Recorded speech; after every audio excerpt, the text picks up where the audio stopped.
Hello, everyone. I wanted to, as part of the introductory section of this course, share with you a certain experience that I had recently.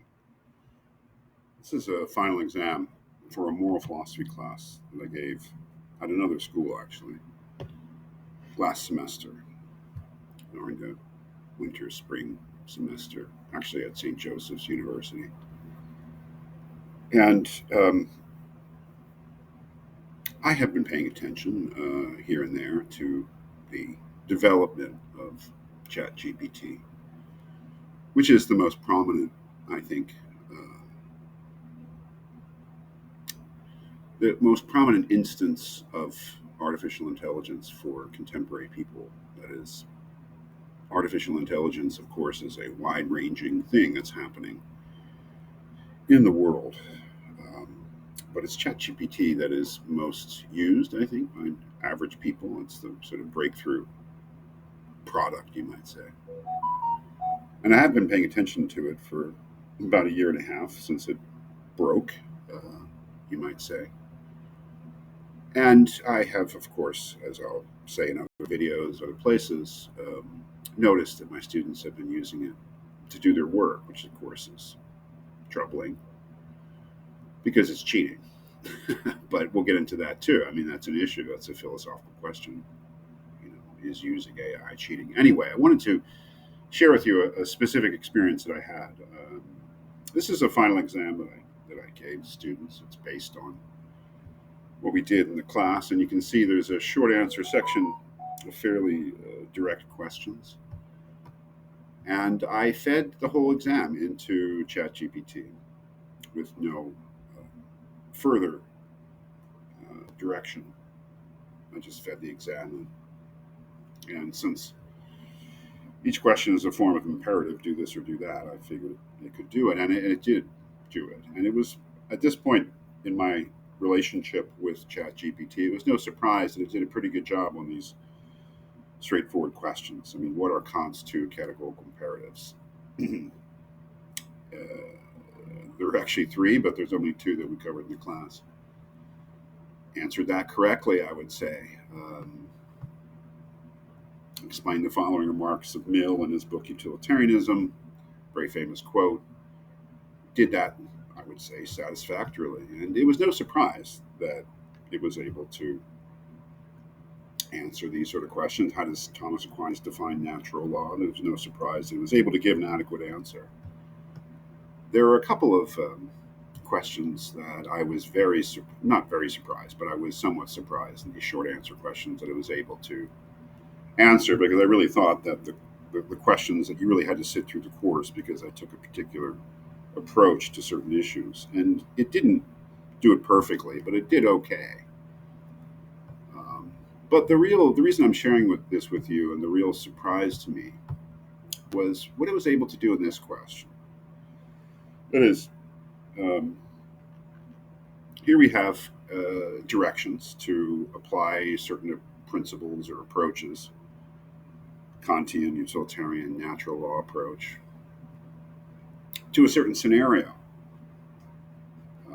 And the scenario is one that I wrote. And let's just do it. If I can open it up.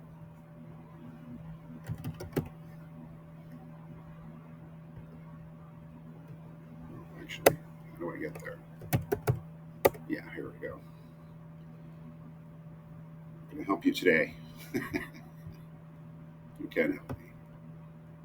So let's just see what it does here. Now remember, this is a bespoke, original ethical scenario having to do with somebody working at a company and basically taking a bribe.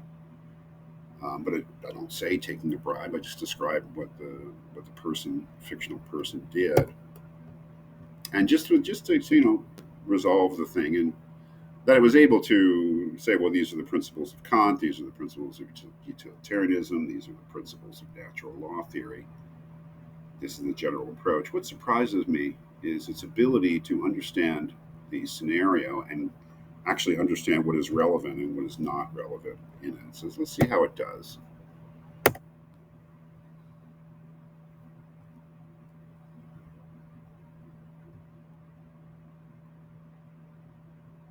Okay. So it spits out an answer, computer style, just instantaneous answer. Um, and what is really the most shocking to me at this point, if I really think about it, um, is not that it knows, and we'll put knows in quotation marks because we're not sure that this is a true AI or that it knows anything, but the program is able to focus on what's really relevant in the scenario. Um, by accepting the secret payment, Janet violates ethical principles of fairness and impartiality that focusing on the payment that she received. She sets a dangerous precedent if her actions go unpunished. I mean, it was able to. This is a very credible answer. Maybe it's not a perfect answer. Maybe it's not an A answer, but it's an answer that if I didn't know about ChatGPT and how it writes, I would have just looked at it and thought the student did a pretty good job. You know, this may not come as any surprise to you. Perhaps not, but to me it did. It is that this so-called artificial intelligence program, or let's just call it ChatGPT, the program was able to the input, whatever it actually does, it was able to spit out a very credible output. And again, that it's familiar with the principles of these very, very common ethical approaches was not surprising to me, but that it was able to spit out a credible analysis of a completely sort of original ethical scenario that it couldn't possibly have in its database, whatever, because I wrote it. Um, that was very impressive to me, and what that so I've had similar experiences before with ChatGPT, just being very, very surprised at its capabilities. What that tells me is that whether it's a real AI, what sort of program it is, how we should call it, which will be part of the course, thinking about artificial intelligence and whether we have it now and whether it's even possible. That will be somewhat, some of those questions, those philosophical questions about AI will be part of the course. But nevertheless, we have entered into a new world. That is, in my opinion, that is when a computer program can produce in instantaneously a credible answer to a question like this. Um, we are in an entirely new world. And so that is the impetus for this course. That is, I have taught this course, which is essentially computer ethics, for a long time. Well, what do we call it? Digital ethics, ethics and digital technology, something like that. And I will be retaining elements of the old way of teaching it, but I think that artificial intelligence is the most pressing, most prominent, most salient question concerning digital technology of our time, and that's why we will be focusing on the whole course because we have indeed, I think, entered into a new world, and you may feel that yourself.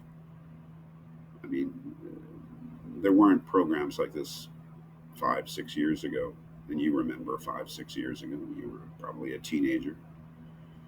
But it may be that your historical perspective might prevent you from seeing something like this, or at least seeing it the way that I see it as an older person, 57-year-old person. Um, I see things in a different historical perspective, and I do think that we have entered into a new world, and that is much worthwhile to spend 10 weeks really thinking about that new world and what the moral, ethical questions are which are raised by it.